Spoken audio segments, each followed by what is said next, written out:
Las profecías de Nostradamus. Hola a todos, ¿cómo están? Bienvenidos sean a este espacio al que llamamos el Antipodcast. Yo soy su anfitrión, el doctor Miguel Padilla, bueno, más bien coanfitrión, porque me encuentro en compañía de... Sergio Bocanegra, su otro coanfitrión de confianza. Y me siento muy contento, Miguel, porque traemos noticias para todos los antisuscriptores. Y bastante contenido, porque además este episodio es doble. Por si ustedes querían más, pues hoy les traemos con el doble de contenido, pero ya llegaremos a eso. La primera noticia es que ya estamos en Patreon. Les platico un poco de qué es Patreon, porque la verdad yo tampoco sabía. Y es una plataforma para contenido como YouTube. Sin embargo, y les platico el por qué decidimos también estar ahí. Ojo, no estar en lugar de, sino estamos en ambos, YouTube y Patreon al mismo tiempo. Cuando queremos tocar ciertos temas que nos han pedido, incluso, por ejemplo, John Wayne Gacy, ¿te acuerdas cuánto nos han pedido? No lo podemos hacer porque son casos demasiado fuertes o cruentos que definitivamente sería limitarnos demasiado, o sea, sería contar un 30% de la historia. En función de eso hemos estado buscando otra plataforma con mayor apertura, con menos censura, y nos han recomendado mucho Patreon, donde además van a encontrar ustedes material exclusivo como los talleres de mitología griega, nórdica, mexicana también, romana. Vamos a hablar también de estos temas sin censura y, ojo, los capítulos también especiales de la antibiblioteca. Pero cuéntanos un poco más, Sergio, qué es esto de la antibiblioteca, porque acabamos de hacer uno. Claro, y es que ya acabas de decirlo, traemos doble trabajo el día de hoy. Hicimos nuestra chamba. Vinimos a leer, tenemos de hecho para todos los miembros del canal, la lectura de Baba Vanga, su vida y sus profecías, la cual va mucho en conjunto con este episodio, porque bueno, la vamos a mencionar en algún momento también de este capítulo. Pero cuéntanos un poco quién es Baba Vanga, porque a lo mejor le suena a muchas personas, pero quizá no la conozcan más a detalle. Bueno, fue una señora que era una clarividente. Ella tenía este don de poder ver más allá de su presente. Ojo, la señora no podía ver. Tenía ceguera, literalmente era ciega. Sí. Entonces, durante toda su vida estuvo haciendo estas profecías que han sido, pues, hasta la fecha, pues, bastante asertivas, pues. De hecho, ¿por qué no? ¿Sabes qué? ¿Por qué no lees un fragmentito, el de la profecía que hizo de las Torres Gemelas, para que ustedes se den una idea de lo directas que a veces podían ser sus profecías? Y es que este episodio, claro, es las profecías de Nostradamus. Les traigo el relato de cómo fue su vida, cómo fueron sus primeros inicios en el mundo de la adivinación y cómo es que llega a ser tan famoso este hombre de los años 1500.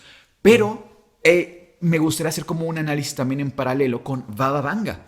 Por eso la ponemos como dentro de la biblioteca, porque sus predicciones eran a veces muy certeras y muy directas. ¿Cómo dice esta profecía de las Torres Gemelas? Mira, por ejemplo, esa profecía dice... Esta es de Baba Vanga, es de Baba Vanga.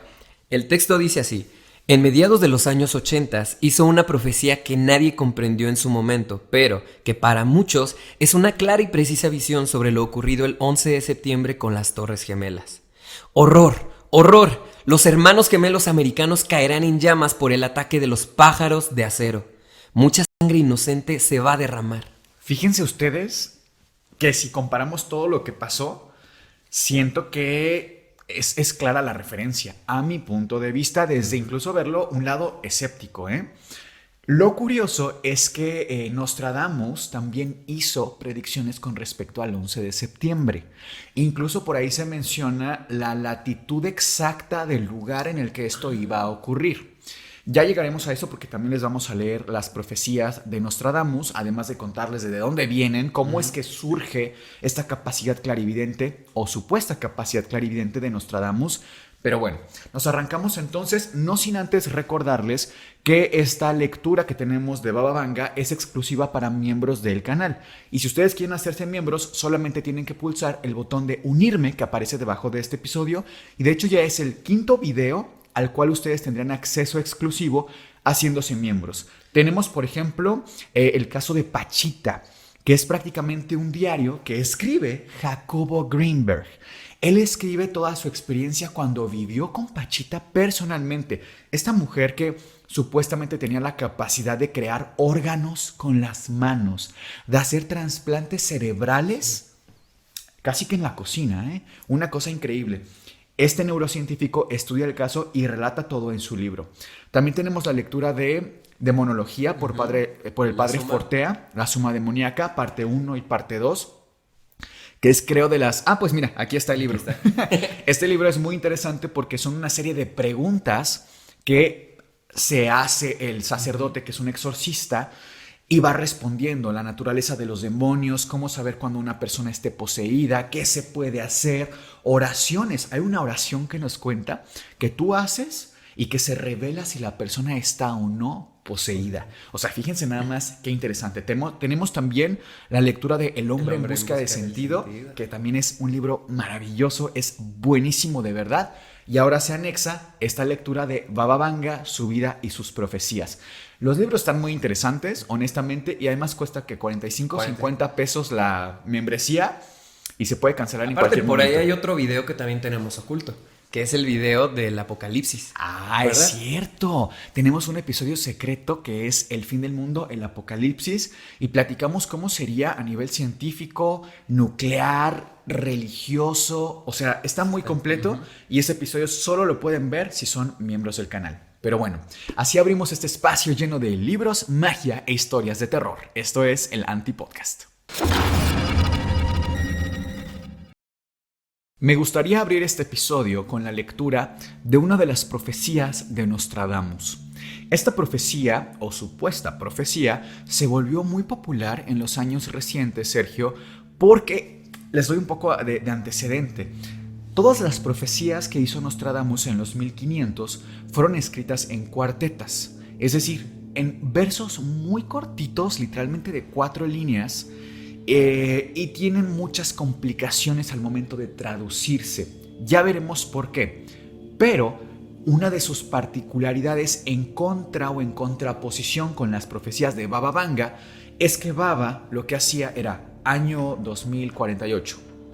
La sociedad empezará a reproducirse con seres extraterrestres y se crea una nueva raza. Pero te da el año en el cual va a ocurrir cada cosa.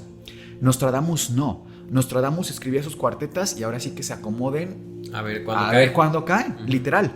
Entonces esta se hizo muy famosa en años recientes, les decía, porque fue comparada mucho con lo que vivimos recientemente con la pandemia. Se las voy a leer 2 veces, la primera a libre interpretación y la segunda les voy a dar mi interpretación personal. Vamos a ver, atentos. Y en el año de los gemelos surgirá una reina desde el oriente que extenderá su plaga de los seres de la noche a la tierra de las 7 colinas, transformando en polvo a los hombres del crepúsculo, para culminar en la sombra de la ruindad. Yo sé que la mayoría de la gente, y yo también la primera vez me quedé con una cara de ¿qué? ¿Qué está pasando aquí? ¿Cómo les explico que esta supuesta profecía es la más sencilla, es la más clara y es la más obvia de interpretar? Se las voy a leer ahora con mi interpretación. Y en el año de los gemelos, ¿se acuerdan ustedes en qué año inició la pandemia? 2020. 2020. Gemelos, 2020. Surgirá una reina. ¿Qué usan las reinas? Una corona. Tenemos 2020, corona. Ya desde ahí, ¿no? Digo, para quienes conozcan un poco el tema de las profecías, así funciona. No es que yo intente acomodarlo forzosamente, pero así funciona. Surgirá una reina desde el oriente, China, que extenderá su plaga de los seres de la noche a la tierra de las 7 colinas. Extenderá su plaga de los seres de la noche. ¿Se acuerdan ustedes a qué animal estaba profundamente asociado el tema del coronavirus? Los murciélagos. A los murciélagos, que son por excelencia criaturas de la noche. Extenderá su plaga de la noche, extenderá su plaga de los seres de la noche a la tierra de las 7 colinas. ¿Se acuerdan ustedes cuál fue el primer país en donde se revelaron los casos de la pandemia más fuerte a nivel internacional? Italia. Roma está cimentada en las 7 colonias. Entre estas 7 colonias podríamos mencionar la colina de Quirinal, podríamos mencionar la del Capitolio, por ejemplo, que igual les podremos poner aquí un mapa, pero la historia, de hecho, aquí yo les había conseguido este libro, que es La historia de Italia, por si les interesa el tema, documentarse un poco, y es también interesante ver esta congruencia, ¿no? El primer caso de la pandemia fue en Italia, la tierra de las 7 colinas, transformando en polvo a los hombres del crepúsculo. Esta forma de decir hombres del crepúsculo hace mucha connotación a los ancianos. Los hombres del ocaso, los hombres del crepúsculo. Y sí, es cierto, yo que viví como médico toda esta etapa, les puedo decir que pacientes que nos preocupaban con respecto a la pandemia eran adultos mayores y personas inmunodeprimidas. Entiéndase, pacientes con diabetes, con VIH, etc. Cualquier enfermedad que fuera inmunosupresora nos preocupaba. Le podía dar a un niño, pero no nos preocupaba tanto como si le diera a un adulto mayor, a un hombre del crepúsculo. Entonces fíjense también qué interesante. Para culminar en la sombra de la ruindad, para culminar en una crisis incluso global como lo fue. Quizá ya muchos se nos empieza a olvidar, pero ¿cómo fue de impactante salir a las calles y ver a todo el mundo con cubrebocas? ¿Cómo fue de impactante ver calles vacías? ¿Cómo fue de impactante el cambio de vida que tuvimos así? O sea, así de frágil fue nuestra sociedad. Se las voy a leer una vez más, ahora ya con un poquito más de contexto y entendimiento. Y en el año de los gemelos surgirá una reina desde el oriente que extenderá su plaga de los seres de la noche a la tierra de las 7 colinas, transformando en polvo a los hombres del crepúsculo para culminar en la sombra de la ruindad. Voy a sacar yo mi libreta para ir anotando porque... Sí, siempre es bueno que vayan tomando sus notas porque digo, muchos de estos episodios también traen pues un poquito de contexto histórico que siempre es bueno aprender, ¿no? Sí. Esta supuesta profecía venía firmada con 2 elementos muy interesantes. Número 1, con un símbolo circular que les pondremos en pantalla que se parece bastante a la forma que tendría típica un virus. Uh-huh. Y también viene firmada con Nostradamus. Me gustaría aclarar desde este punto que hay 2 teorías con respecto a esta profecía en particular. La primera es que es una profecía apócrifa. ¿Qué quiere decir esto? Que no pertenece de forma original a las profecías de Nostradamus, sino que él la hizo aparte y fue recolectada después y no fue incluida, porque de hecho él era su mismo editor en los 1500. Él escribía sus profecías y él también decidía cuáles poner y cuáles no poner. Esa es la primera teoría, que sí la escribió él, pero que no pertenece a los libros, a los almanaques. También está la segunda teoría, y es que es totalmente falsa, que alguien la hizo recientemente y que trató de encajarla en pues, los contextos sociales que recientemente vivimos. Ustedes juzguen. Yo honestamente me voy quizá un poco más por la segunda, que esto fue como momento del internet, a decir verdad, porque no tenemos ninguna base sólida para creer que la escribió Nostradamus. La gente dice, bueno, ¿cómo no hay una base si está firmada por Nostradamus? Sin embargo, no hay un registro de, por ejemplo, una comparación de cómo escribía él y cómo supuestamente está escrita esta profecía, número 1. Y número 2, desde mi análisis, viendo los textos originales, porque se tiene acceso a las profecías de Nostradamus, ustedes pueden comprar copias, literalmente. Él las vendía en los 1500, sus copias de sus libros. Y ustedes pueden ver cómo las originales son dificilísimas de traducir. Están en un francés antiguo de los 1500. ¿Qué quiere decir esto? Recuerden ustedes que el francés es una lengua indoeuropea. Es una lengua romance que se parece muchísimo al español. O sea, hay palabras que son muy similares también en el italiano. O sea, de hecho nosotros podemos hablar con un italiano sin saber nada de italiano y nos vamos a entender. ¿Por qué? Porque las bases son muy similares. Lo curioso acá es que mientras tú más te vas para atrás con los idiomas, específicamente con el francés, más se parece a su raíz. Entiéndase, más se parece al latín y al griego. Entonces ya no es tan parecido al francés que hoy se habla en Francia o en Canadá, por ejemplo. Lo complicado a nivel lingüístico es que tenía partes que están escritas en latín, francés antiguo del 1500, en hebreo, en griego y también en italiano, claro. Pero es que además él ponía a propósito errores sintácticos y ortográficos. O sea, el traducir una profecía de Nostradamus no es una tarea sencilla. Pero además, el tratar de encajarla con algo que sí esté pasando o vaya a pasar en el futuro es de verdad un trabajo que ni en el código Da Vinci casi se puede lograr. Pero vámonos entonces a cómo surge la leyenda de Nostradamus, cómo este hombre que sí existió en la vida real se convierte en este mito. Nos vamos a trasladar hasta el año 1504. En el año 1504, en Francia, nace un pequeño llamado Michel. Michel nace en la zona de Saint-Rémy, que curiosamente, dato extra ahí por si quieren aprender algo nuevo, en Saint-Rémy se pintó una de las pinturas más míticas en la historia del arte, La Noche Estrellada de Van Gogh. ¿Fue ahí? Casi 400 años después de lo ocurrido con Nostradamus, ahí pinta Van Gogh La Noche Estrellada. Fíjense qué interesante. Pero bueno, regresemos a los 1504. En esta época, claro, la sociedad se manejaba con valores distintos.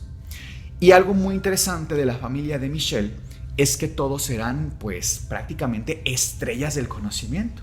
Por ejemplo, su papá era un notario, pero tenía muchísimos conocimientos de matemáticas, de física, y también era astrólogo. O sea, combinaba conocimientos matemáticos, literalmente, pero con conceptos también místicos como la astrología. No astronomía, O sea, es distinto astronomía que astrología. Astrología es todo lo que tiene que ver con los signos zodiacales, con lo místico, con lo mágico. Y astronomía es cómo se mueven los planetas, las fases lunares, etc. No nos confundamos. No, el padre de Michel tenía conocimientos en astrología, hasta donde se sabe, ¿no? Claro que lo educa en una serie de enseñanzas muy estrictas, porque además son de familia judía.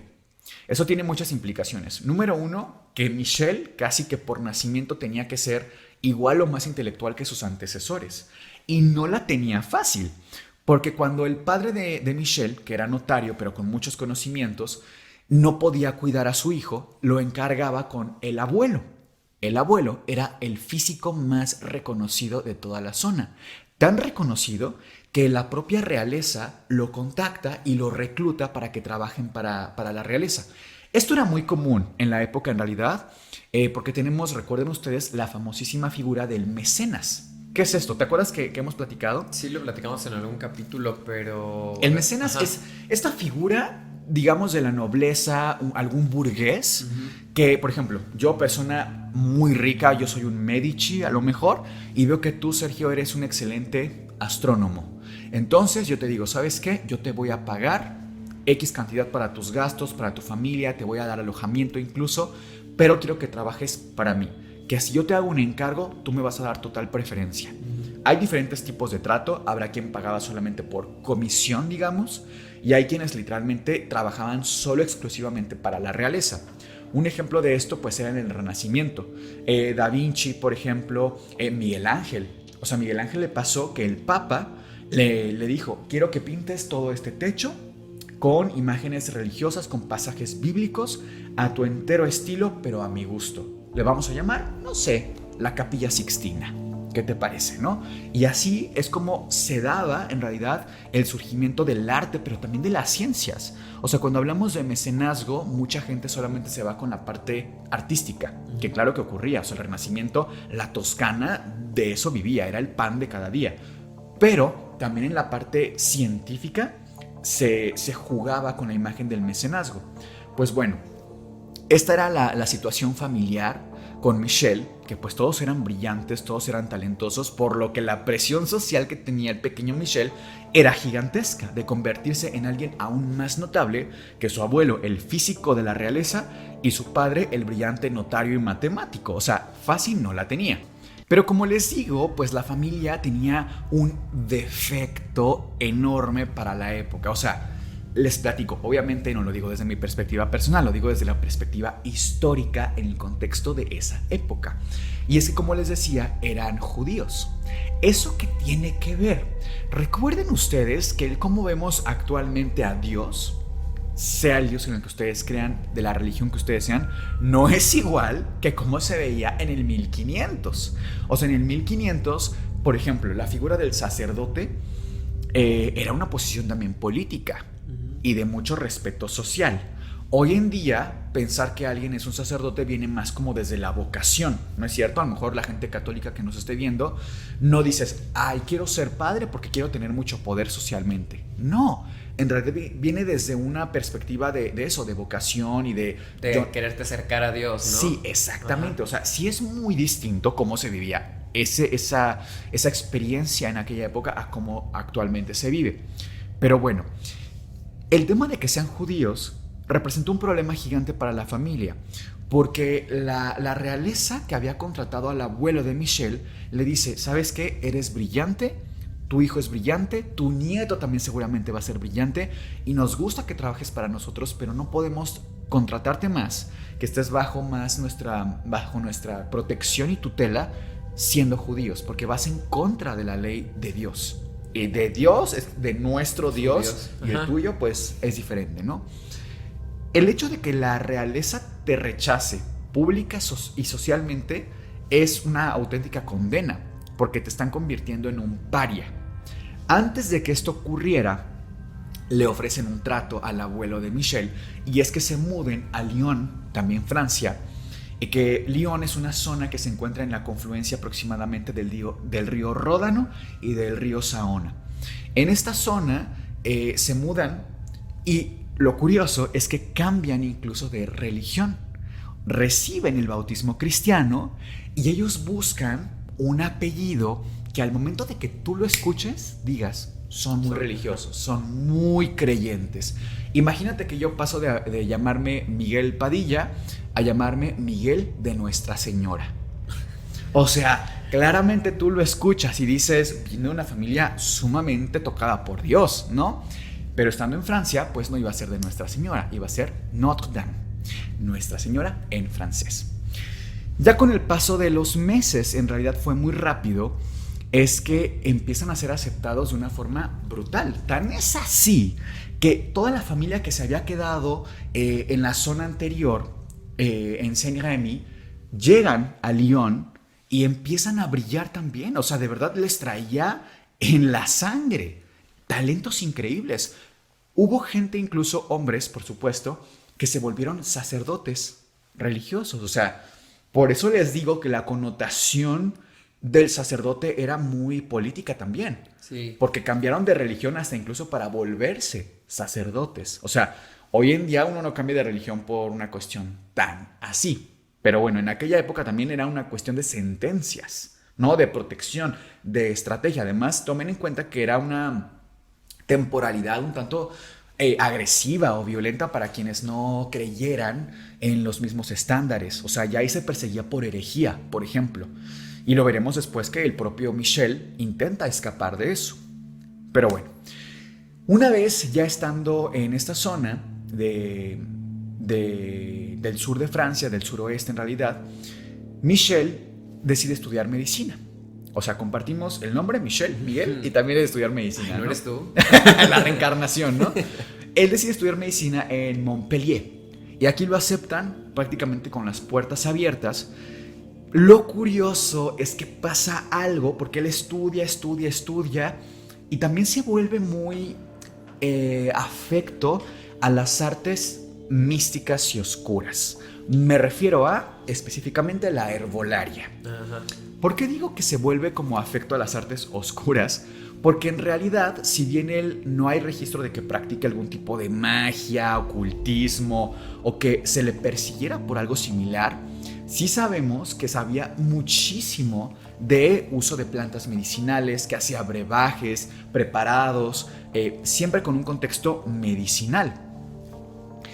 Él incluso trabaja de forma externa a la autoridad de Montpellier como un boticario. ¿Te suena esto de la botica? Pues es como, según yo tengo entendido, son las personas que vendían, como ahora en ese entonces, sus fármacos. Exactamente, sí.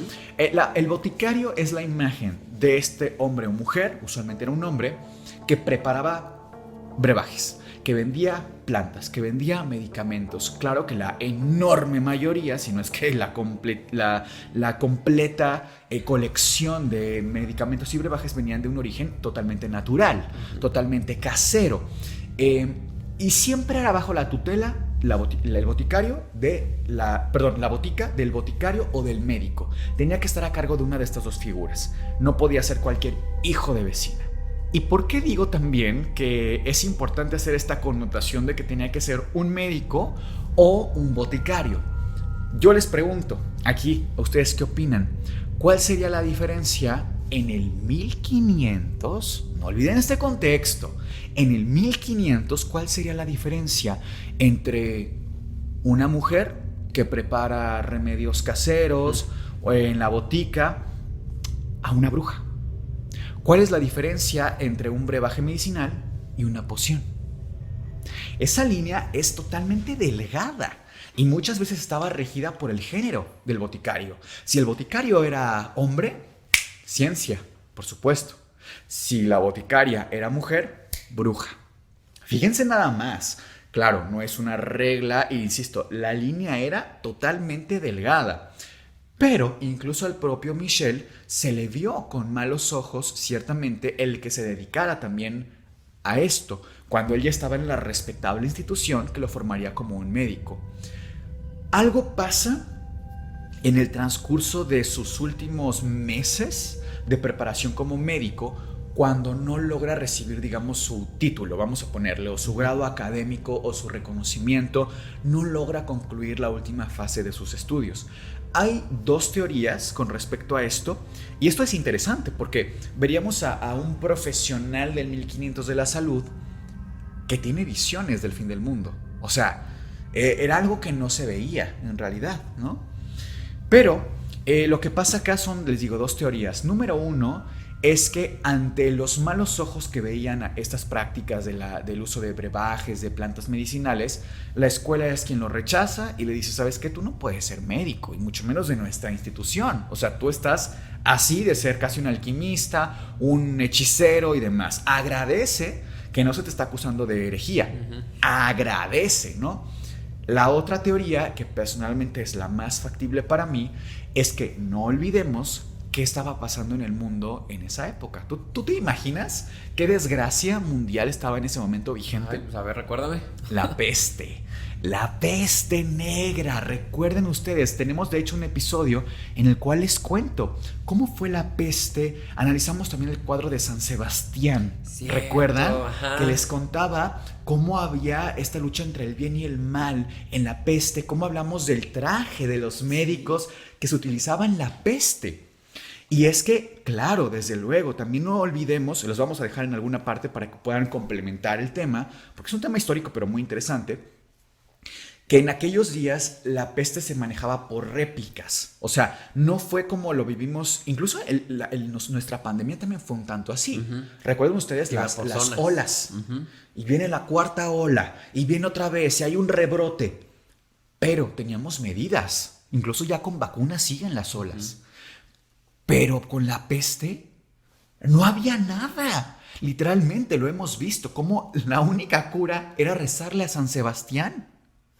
O sea, de verdad el contexto era diferente. Ahora, pongan ustedes a comparar si nosotros no cerramos negocios, escuelas, instituciones, veíamos calles vacías. Con la peste, ¿cuántas no se cerraron? ¿Cuántas escuelas nos cerraron? Entonces, mi teoría es que va asociado por ahí, que no se pudieron completar prácticas, o la escuela cerró, o algo pasó.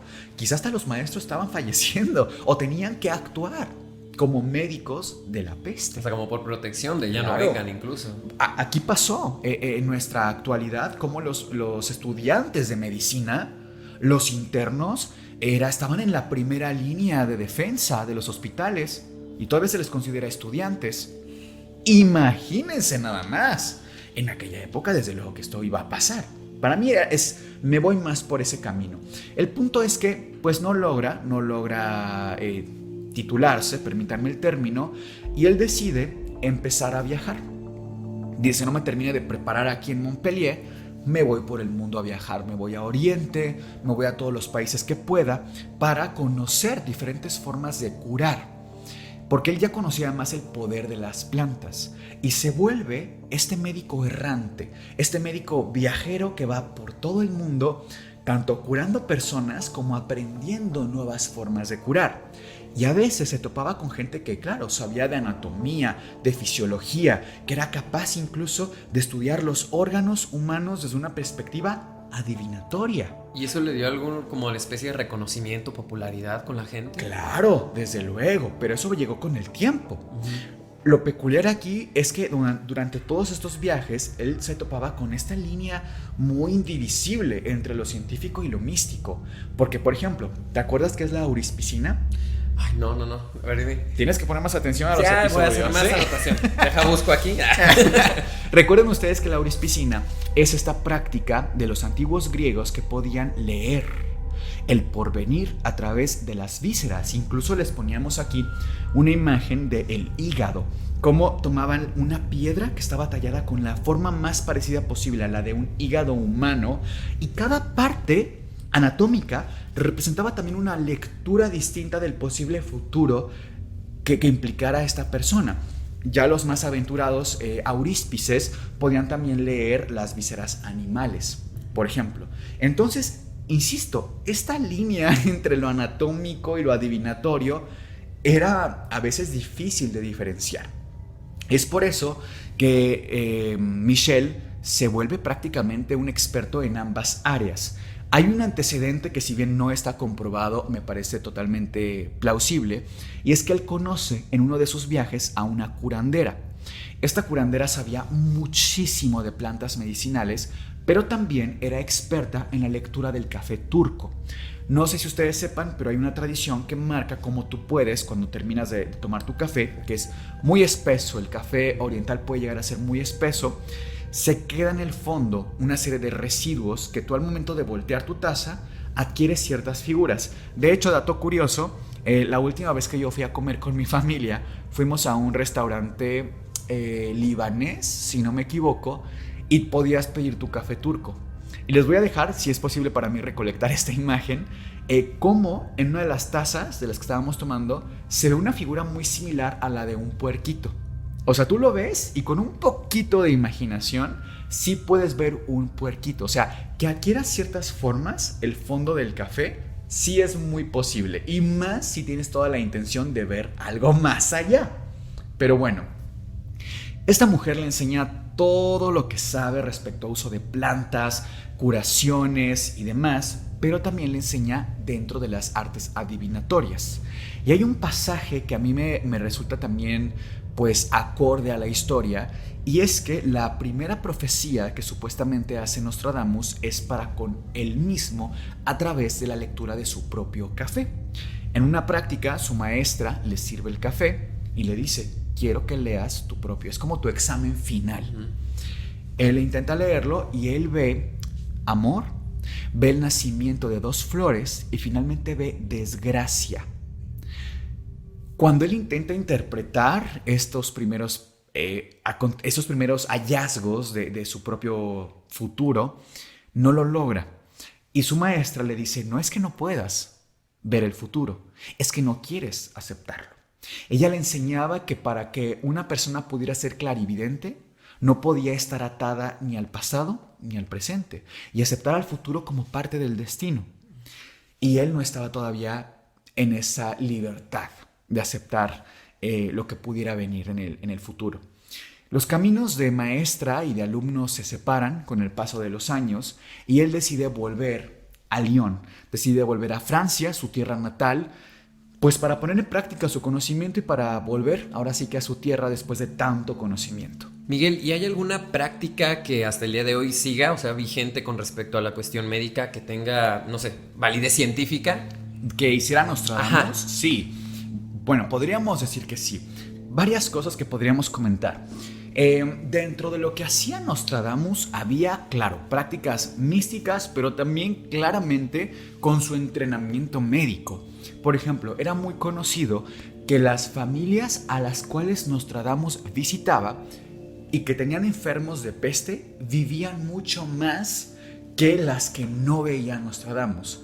Mucha gente empezó a pensar que esto tenía una connotación misteriosa o mágica. En realidad no. Lo que pasa es que Nostradamus aplicaba técnicas de higiene. Por ejemplo, en aquellos días era sumamente común el vivir en hacinamiento. ¿Qué es esto? que en un cuartito a lo mejor pequeñito, donde pudiéramos caber hoy en día 2 personas tal vez, en aquel momento vivían 9, 10 personas. Desde luego que si una de estas 10 personas tenía la peste, pues iba a contaminar a las demás. Era lógico. Y Nostradamus lo que hacía era aislar a esta persona enferma de las sanas. Y desde luego que esto tenía resultados positivos para la familia. Actualmente seguimos utilizando medidas de higiene, por supuesto. En los mejores hospitales se siguen utilizando, claro, con las sofisticaciones propias de nuestra época. Pero, por ejemplo, también algo muy interesante que él hizo fue la pócima rosa. La pócima rosa era invención suya, se le atribuye a Nostradamus, y era la combinación de varios elementos. Del clavo de olor, el clavo él lo combinaba en una preparación oleosa, en una preparación de aceite. Le ponía también pétalos de rosa, pétalos de lirio y supuestamente varias fuentes de cítricos. Y esta pócima se la daba a diferentes enfermos. Digo pócima, pero puede usted también llamarla brebaje, preparación o medicamento. Y después él la transforma en una pastilla y se le conoce como la pastilla rosa o la pastilla rosada. Esto tiene explicación médica. ¿Por qué funcionaba una pócima mágica y misteriosa en los 1500 hecha por un clarividente, un profeta? Bueno, si analizamos quizá más detenimiento, no tengo el conocimiento de todos y cada uno de los ingredientes, pero podríamos pensar en el clavo de olor. El clavo de olor, si ustedes revisan, por ejemplo, el nombre científico, es Syzygium aromaticum. Esta planta, no sé si alguna vez has visto una planta de clavo, pero son plantas muy grandes, que miden hasta 6 metros de altura. Y lo que nosotros consumimos son los botones, que una vez secos van cambiando de coloración, y el olor se vuelve también como más maderoso. Me resulta a mí muy interesante cómo es que si tú haces un aceite del Syzygium aromaticum o el clavo para los amigos, tú vas a encontrar que tiene un compuesto muy presente, que es el eugenol. ¿Cómo te quedarías si te digo que tú todos los días usas eugenol? Que todos en casa se ponen eugenol en la boca, tal vez hasta 3-4 veces al día. Revisen sus pastas de dientes, todas tienen eugenol. El eugenol derivado del clavo de olor, claro, de la época y con otro procedimiento. Pero, ¿por qué?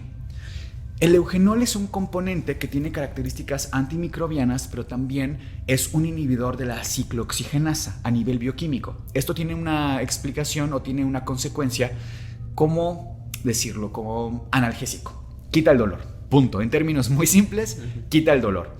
Si tú combinas eugenol con óxido de zinc, te vas a topar con una masa que tiene estas mismas propiedades y que de hecho, si revisamos los archivos históricos de los dentistas, veremos que los dentistas más antiguos aplicaban esta masa de eugenol, de aceite de clavo, con el óxido de zinc en las caries, en las encías inflamadas, por las características bioquímicas que estas tienen.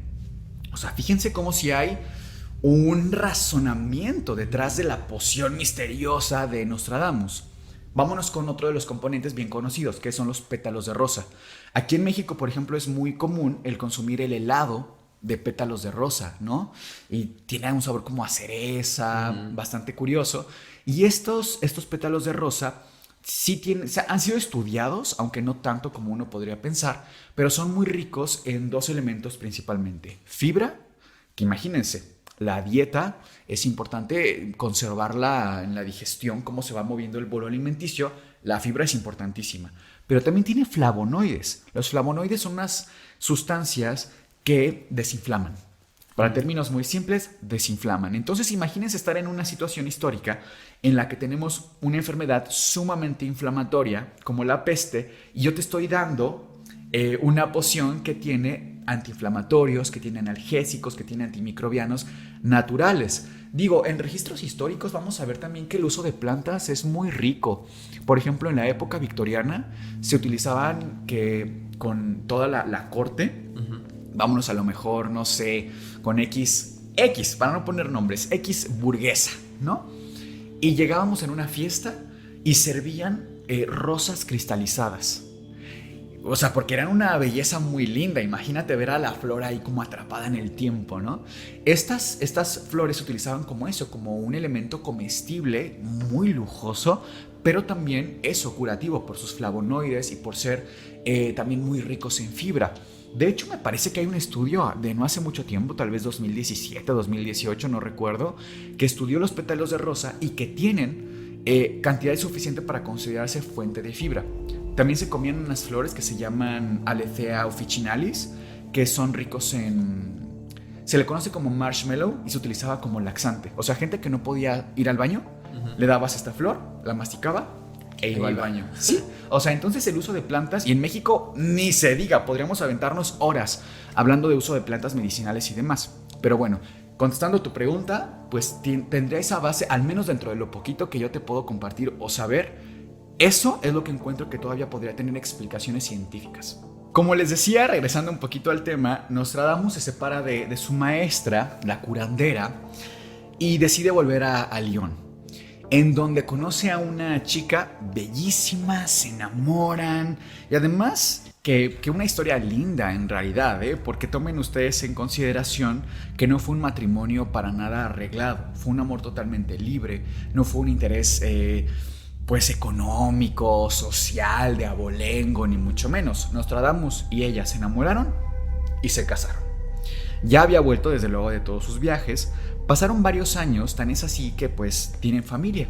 Tienen 2 hijos, se casaron, se juraron amor eterno, hasta que la profecía del café turco se cumplió.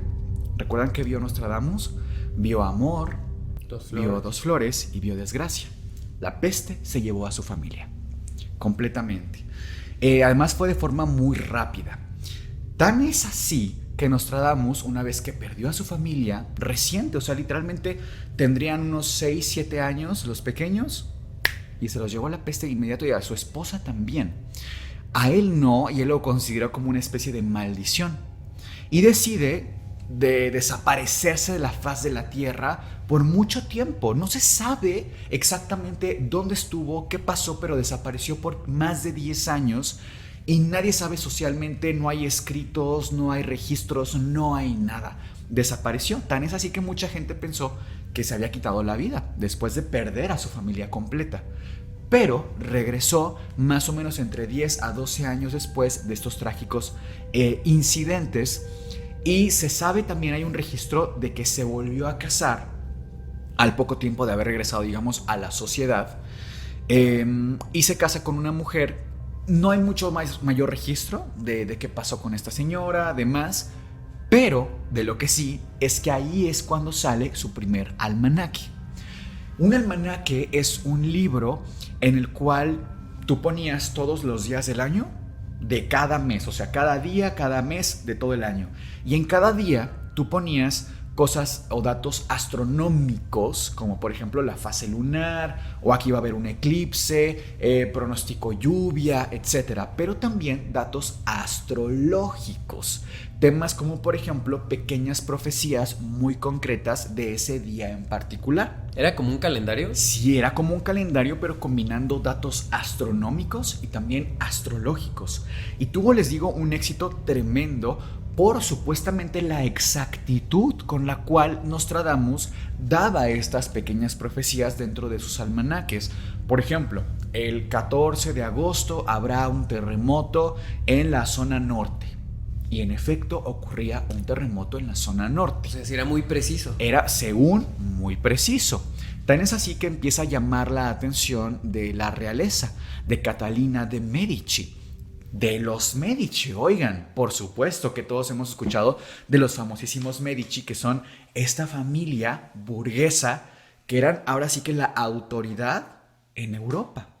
Pero bueno, empezó a publicar cada año sus almanaques hasta que en 1555 publica un libro mucho más grande con el nombre de Las profecías del señor Michel de Nostradamus. O Michel Nostradamus. Y una vez que lo publica, la gente, pues obviamente ya con toda esta fama, dice, claro que lo quiero. Lo compran muchísimo, es un éxito, es algo así como un bestseller de los 1500. Y y es ahí donde está todo muy, muy complejo, porque les digo, tú cuando las revisas, las originales, tienen esta combinación de francés, italiano, griego, con errores ahí gramaticales y sintácticos, cómo están ordenadas las palabras, muy extraño. Y aunque ya lo tengas traducido y ordenado, el darle sentido es complejo. Les vamos a dar lectura de algunas de ellas para que se den una idea. Por eso les decía, la primera que les leí de la pandemia es la más sencilla de todas. Mira, en la página 48 viene una supuesta profecía que habla de cuando se iba a crear el cine, de cómo iba a funcionar el cine mudo y sonoro. Pero recuerden, estamos en los 1500, no estamos ni siquiera cerca de que se creara la electricidad, mucho menos el cine. A ver, ¿podemos escuchar? Sí, dice, en la cuarteta décima de la centuria primero se dice, las serpientes transmitidas de la jaula de hierro son las películas cinematográficas, enrolladas como serpientes en sus bobinas de hierro y encerradas en proyectores metálicos para ser proyectadas. En estas películas han sido aprisionados los 7 colores del arco iris, los 7 hijos del rey, es decir, del sol, para formar las imágenes ya en blanco y negro, ya en color.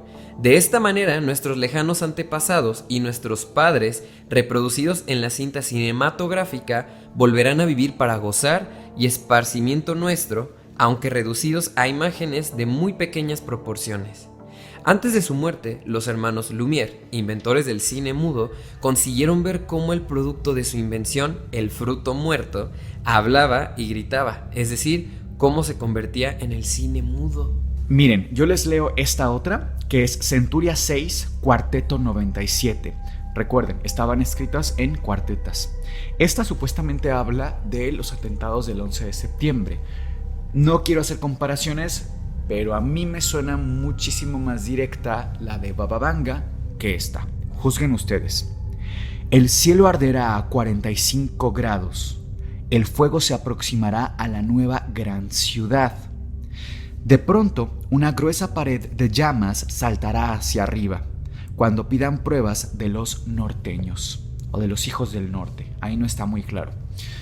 La interpretación que se le da a esto es que cuando dice el suelo arderá a 45 grados, se refiere a que si tú ves cuando iba el avión contra la torre, forma un ángulo exacto de 45 grados.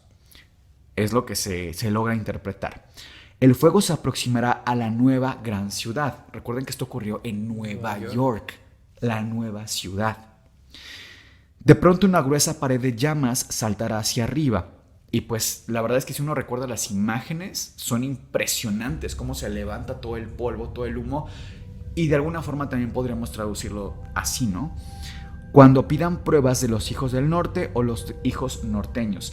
Esto supuestamente se refiere, pues justo a los americanos que están en el norte. Insisto, esto está como muy libre interpretación porque nunca menciona el año, a comparación de Baba Vanga, que sí te da año, profecía, Nostradamus queda muy no. como a la deriva, ¿no? Totalmente. Ahora les leo una más de las que se han estudiado mucho a nivel histórico y que hace referencia al fallecimiento del rey Enrique II. Les platico un poco el contexto. Cuando fallece el rey Enrique II, por si no lo conocen, él se está enfrentando a un amigo, vamos a ponerle, en una contienda de estas justas medievales. ¿Te acuerdas que están como en el caballo uno contra el otro, con sus yelmos y demás? Y el contrincante del rey le decía: mi señor, yo no quiero pelear contra usted, hay un augurio que revela que no deberíamos estar peleando. Además, el traje de ambos, tanto del rey como del contrincante, tenía un león grabado en el pecho. Ese es el contexto histórico. Una vez que empieza la justa, en el primer y segundo encuentro no pasa nada, pero en el tercer encuentro el contrincante golpea tan duro al rey que encaja en su cráneo parte de su arma y le revienta pues el cráneo, los ojos, y durante 10 días estuvo agonizando el rey. O sea, fue un deceso bastante desagradable. Les leo la profecía que supuestamente Nostradamus había hecho mucho tiempo antes de esto que iba a ocurrir. Y dice: el león joven contrarrestará al león viejo en el campo de batalla.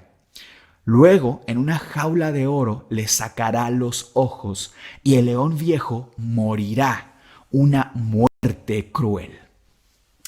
¿Suena? Sí. A mi punto de vista, sí suena. Pero a ver, de mil profecías que se le atribuyen por lo menos a Nostradamus, siento que porque encajen una o dos, Sí. es complejo darle total credibilidad.